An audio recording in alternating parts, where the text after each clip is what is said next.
కాకినాడ జిల్లా పిఠాపురంలో సంచలన వ్యాఖ్యలు చేశారు జనసేన అధినేత పవన్ కళ్యాణ్. తనపై బ్లేడ్ బ్యాచ్ దాడి చేస్తోందని పార్టీ శ్రేణులకు తెలిపారు. కిరాయి మోకలు సన్నటి బ్లేడులతో వచ్చి జనంలో కలిసిపోయి తనపై దాడులు చేస్తున్నారని ఆరోపించారు. ప్రత్యర్థుల పన్నాగాలు గమనిస్తూ ముందుకు వెళ్లాల్సి వస్తోందన్నారు. అయితే కొన్ని భద్రతా కారణాలతో అందరినీ కలవడం కుదరడం లేదన్నారు. నేను కనీసం రోజుకి ఒక 200 మందికి పిలిచి నేను ఫొటోస్ ఇస్తాను. నేను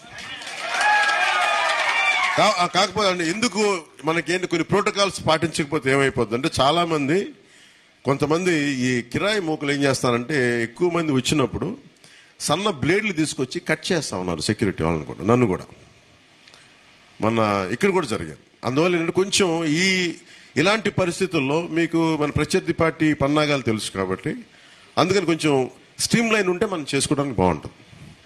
సో నేను పిఠాపురంలో ఇప్పుడే కాదు, రేపొద్దున మీరు భారీ మెజారిటీ ఎమ్మెల్యేగా గెలిపించాను. నేను ఒకటి నా రోజువారీ కార్యక్రమంలో ప్రతి మండలం ప్రతి గ్రామంలో కూడా మనం ఎవరైతే ఉన్నారో అందరికీ నాకు ఫోటోలు ఇవ్వడానికి నేను సంసిద్ధంగా ఉన్నాను. ఎందుకంటే ఇది ఏదో సడన్ గా వచ్చి వెళ్ళిపోవడానికి కాదు, నేను మనస్ఫూర్తిగా చెప్తున్నాను. శ్రీపాద శ్రీవల్లభుడి సాక్షిగా,